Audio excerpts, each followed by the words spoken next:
सेठ जी, अगली बार सच में चुका दूं। ये बात मैं कितनी बार सुन चुका हूं। सेठ जी, मैं कहता हूं इन्हें राशन उधार मत दीजिए। ये उधार कभी चुकाएंगे नहीं। इनके उधार का कर्ज इनके परपोते भी नहीं चुका पाएंगे। गुस्से में, तो अब हम क्या खाएंगे? ये क्या हो गया? कल रात तक तो सब सही था। क्या किसी चोर ने हमारा पूरा बगीचा साफ कर दिया? हम बर्बाद हो गए। ये हमारी साल भर की कमाई थी। चारों ओर बर्फ की सफेद चादर फैली हुई थी। हर तरफ सन्नाटा था और ऐसा लग रहा था जैसे ठंड ने सब कुछ जकड़ लिया हो। छोटे छोटे घर बर्फ से ढके थे और धुआं निकलता देखकर ही अंदाजा लग रहा था कि अंदर लोग ठंड से बचने के लिए चूल्हे जलाए बैठे हैं। गांव के एक कोने में सबसे पुराना और सबसे जर्जर घर था। यही घर प्रेम जी और उनकी पत्नी कविता का था। घर के बाहर प्रेम जी खड़े थे। उनके पैरों में पुराने जूते थे जिनके तले इतने घिस चुके थे कि बर्फ सीधी उनके पैरों तक पहुंच रही थी। प्रेम जी अपने आप से बड़बड़ाते हुए, हे भगवान, ये ठंड हर साल और बढ़ती जा रही है। पता नहीं इस बार बर्फ खत्म होगी भी या नहीं। घर के अंदर कविता चूल्हे के पास बैठी थी। उसने चूल्हे में लकड़ियां रखी थीं, लेकिन वे इतनी गीली थीं कि जलने का नाम नहीं ले रही थीं। वह गुस्से में चूल्हे को थपथपा रही थी। कविता बड़बड़ाते हुए, बस, जलने का नाम नहीं लेती, और ऊपर से ये ठंड, लगता है पूरा घर बर्फ में तब्दील हो जाएगा। इतने में दरवाजे से एक तेज हवा का झोंका आया और उसके साथ ही प्रेम जी अंदर घुसे। उनकी दाढ़ी पर बर्फ जम गई थी और चेहरे पर थकान की लकीरें साफ नजर आ रही थीं। कविता गुस्से में, क्या हुआ? फिर बाहर क्या करने गए थे? सोचा शायद कुछ सूखी लकड़ियां मिल जाएं, लेकिन सब गीली थीं। तुम्हारे सोचने से कभी कुछ बदला है क्या? हर बार लकड़ियां ढूंढने जाते हो और खाली हाथ आते हो। राशन खत्म हो गया है। आज रात क्या खाएंगे? थोड़ा सब्र रखो। कल भेड़ों को दूसरे गांव लेकर जाऊंगा। उनका दूध बेचकर कुछ राशन का इंतजाम कर लूंगा। कविता व्यंग्य करते हुए, तुम्हारा ये कल कभी आज में बदलेगा भी या नहीं? हर बार यही बहाना सुनती हूं। अगर मैं अम्मा की बात मानकर किसी और से शादी कर लेती तो कम से कम इस ठंड में भूखी न रहती। यह सुनकर प्रेम जी का चेहरा शर्म से झुक गया। उन्होंने कुछ नहीं कहा। घर में सन्नाटा छा गया।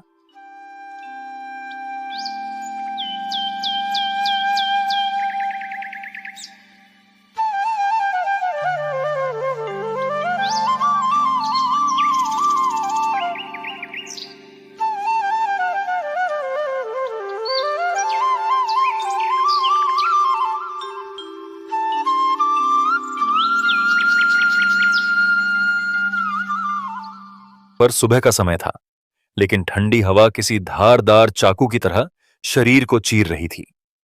बर्फ की चादर हर तरफ फैली हुई थी और भारी कदमों से किराने की दुकान की ओर बढ़ने लगे। उनकी चाल धीमी थी, जैसे उनके पैर भी ठंड से जवाब दे चुके हों। गांव की गलियों से गुजरते हुए उनके झुके कंधे और चेहरे पर चिंता की लकीरें साफ दिख रही थीं। प्रेम जी मन ही मन, भगवान, इस बार सेठ जी मना न करें। अगर आज राशन न मिला तो घर में भूख से मरने की नौबत आ जाएगी। कविता को कैसे समझाऊंगा? गांव की सबसे बड़ी किराने की दुकान आलू सेठ की थी। पर कुछ लड़के बैठे थे। वे दुकान के पास हर रोज मजाक और हंसी ठिठोली करते थे। जैसे ही उन्होंने दूर से प्रेम जी को देखा, उनकी शरारती आंखों में चमक आ गई। देखो देखो, हमारे गांव के महान राजा आ रहे हैं। लगता है आज भी उधार मांगने आएंगे। हंसते हुए, उधार? अरे भाई, ये तो उस सेठ से भी उधार मांगेंगे जो खुद कर्ज में डूबा हो। और ये झोला? झोला तो खाली है, लेकिन इनके इरादे बहुत भारी हैं। सेठ जी से राशन का पूरा गोदाम मांगने आए होंगे। और इनके कपड़े देखो, बाबा के कपड़े कह रहे हैं हमें भी रिटायर कर दो। दुकान के पास आते आते प्रेम जी ने उनकी बातें सुन ली थीं, लेकिन उन्होंने कुछ नहीं कहा। उनकी झुकी नजरें और थका चेहरा खुद बयां कर रहे थे कि वे इन तानों के लिए पहले से तैयार थे। आलू सेठ बही खाते में उलझे हुए थे। संकोच भरे स्वर में, सेठ जी, राम राम, थोड़ा मदद चाहिए। राशन का डिब्बा खाली हो गया है। अगर थोड़ी दाल और चावल उधार मिल जाए तो बड़ी मेहरबानी होगी। सेठ जी ने बही खाता बंद किया और गहरी सांस लेते हुए बोले, प्रीम जी, आप जानते हैं कि आपके नाम पर पहले ही बहुत उधार हो चुका है। हर बार आप कहते हैं, अगली बार चुका दूंगा, लेकिन वो अगली बार कभी आई ही नहीं। मैं क्या करूं? मेरे पास भी सीमित राशन है। प्रीम जी की आंखों में निराशा साफ झलक रही थी।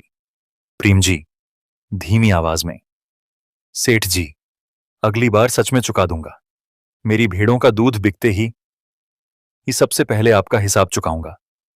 आलू सेठ, प्रीम जी, ये बात मैं कितनी बार सुन चुका हूं। अब और नहीं कर सकता। मुझसे मत कहिए, मेरी भी जिम्मेदारियां हैं।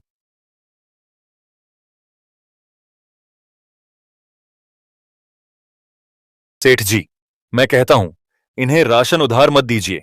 ये उधार कभी चुकाएंगे नहीं। इनके उधार का कर्ज इनके परपोते भी नहीं चुका पाएंगे। प्रीम जी ने अपने भीतर से हिम्मत जुटाई और लड़कों की ओर पलटे। प्रीम जी, धीमे स्वर में, बेटा, गरीबी का मजाक मत उड़ाओ।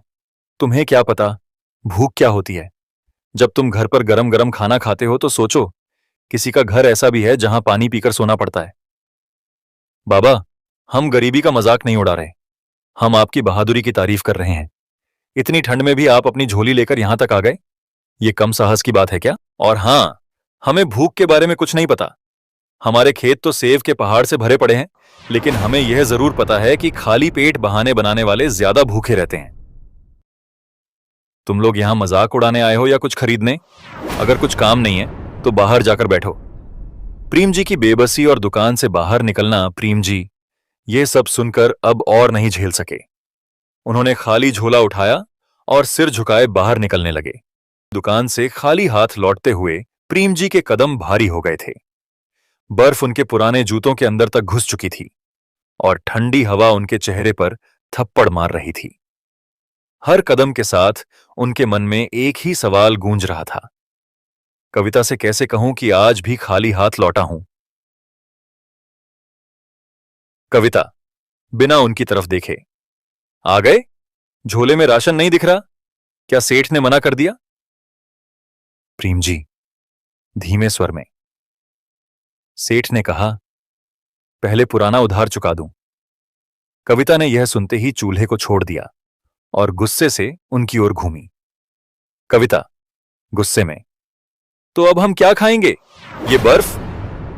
तुम हर बार यही कहते हो, कल राशन ले आऊंगा, कल दूध बेच दूंगा, लेकिन वो कल कभी आता ही नहीं। पता है, मेरे पेट में पानी के अलावा कुछ नहीं गया और तुम्हारी इन भेड़ों से तो बस भूसा मिलता है। प्रीम जी, धीरे धीरे, कविता, मैं सच में कोशिश कर रहा हूं, लेकिन इस ठंड में भेड़ों का दूध भी बिकने लायक नहीं है। तुम्हारे करने का क्या फायदा जब हर बार खाली झोला लेकर आते हो? मुझे ही कुछ करना पड़ेगा। अगर मैं अम्मा की बात मानकर किसी और से शादी कर लेती तो कम से कम भूखी न रहती। घर के कोने में प्रीम जी की दोनों भेड़ें दुबकी हुई थीं, भूख और ठंड से कांप रही थीं। कविता ने उनकी ओर इशारा करते हुए कहा, इनसे तुम्हें कुछ मिलेगा, यह सोचना भी एक मजाक है। इन्हें बेच दो, शायद तब हमें कुछ खाना नसीब हो जाए। प्रीम जी ने भेड़ों की तरफ देखा। उनके लिए ये सिर्फ जानवर नहीं थीं, ये उनके लिए परिवार का हिस्सा थीं। लेकिन कविता की बातों ने उनके आत्मसम्मान को और चोट पहुंचाई। प्रीम जी, नरम आवाज में, कविता, भेड़ों को बेचना हल नहीं है। इनका दूध ही हमारा सहारा है। थोड़ा और सब्र करो। कविता चूल्हे के पास जाकर बैठ गई। उनकी आंखों में आंसू थे, लेकिन उन्होंने प्रीम जी को दिखाने की कोशिश नहीं की। कविता आह भरते हुए, सब्र? सब्र से पेट नहीं भरता प्रीम जी। ये बर्फ और ठंड हमें खत्म कर देगी। भगवान ने हमारी किस्मत में शायद भूख ही लिखी है। रात का अंधेरा और प्रीम जी की बेचैनी। उस रात घर में खाना नहीं बना। प्रीम जी और कविता दोनों ने सिर्फ पानी पीकर रात बिताई। प्रीम जी खाट पर लेटे थे, लेकिन उनकी आंखें छत को देख रही थीं। उनकी छत की दरारों से बर्फ की बूंदें टपक रही थीं। प्रीम जी, मन ही मन, कविता को कैसे समझाऊं? मैं पूरी कोशिश कर रहा हूं, लेकिन हर बार नाकाम हो जाता हूं।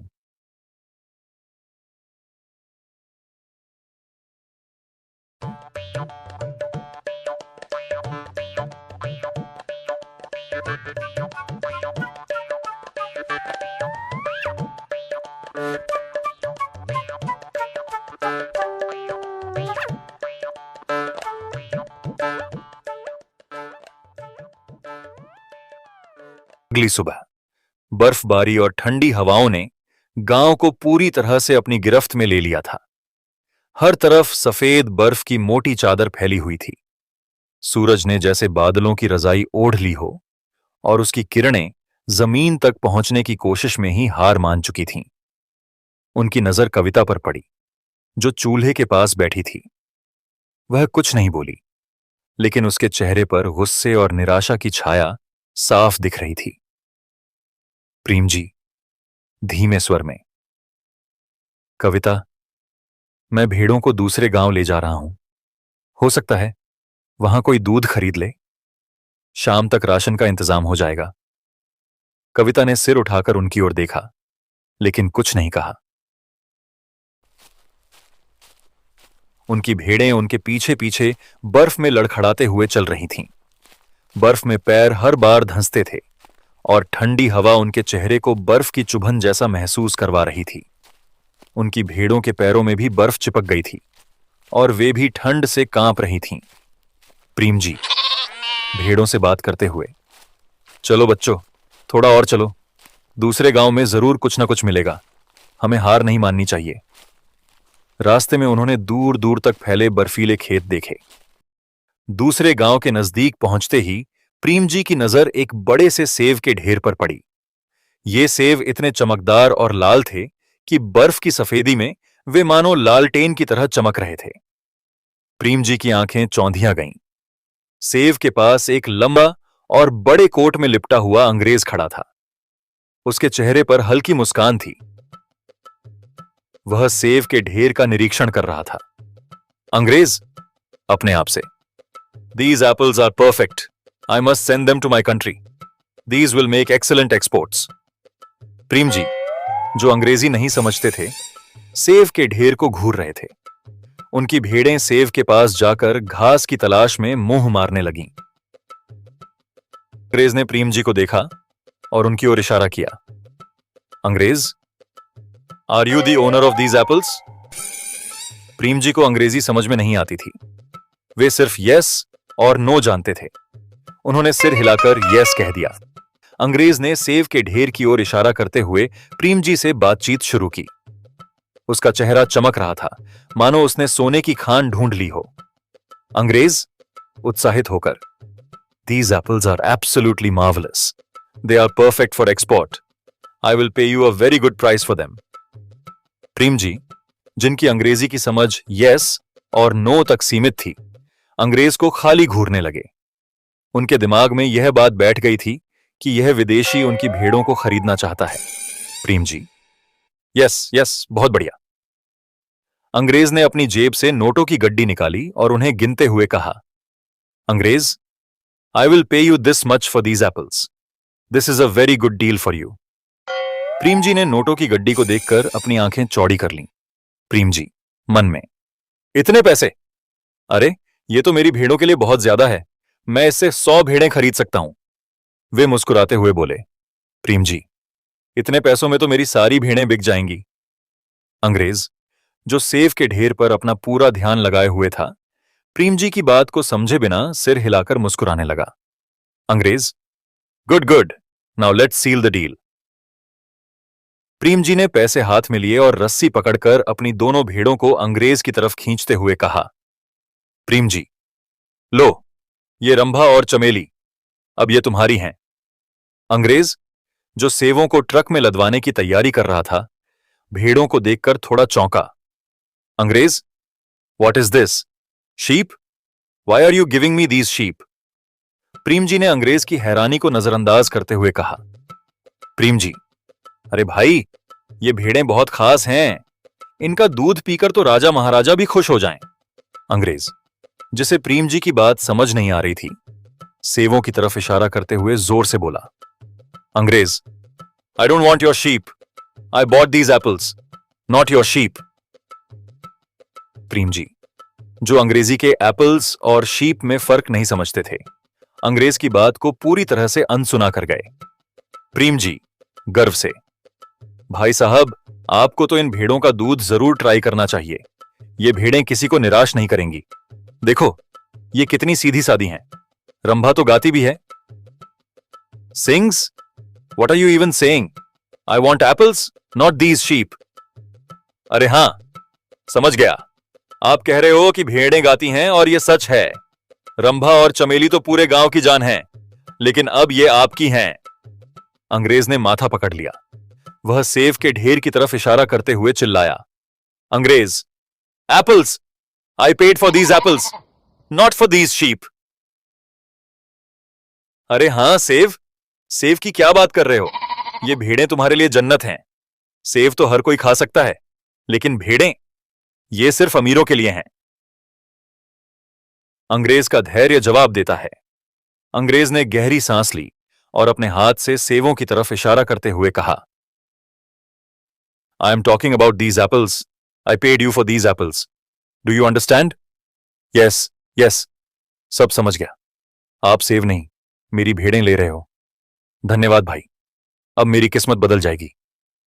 अंग्रेज ने अपना सिर पकड़ लिया और सेब ट्रक में लदवाने लगा। उसने भेड़ों को वहीं छोड़ दिया और सोचा, अंग्रेज मन में, यह आदमी शायद समझने लायक ही नहीं है। चलो सेब लेकर निकलते हैं। बर्फीले रास्ते से घर की ओर लौट रहे थे। जेब में ठूंसी मोटी नोटों की गड्डी उनके कदमों को हल्का बना रही थी।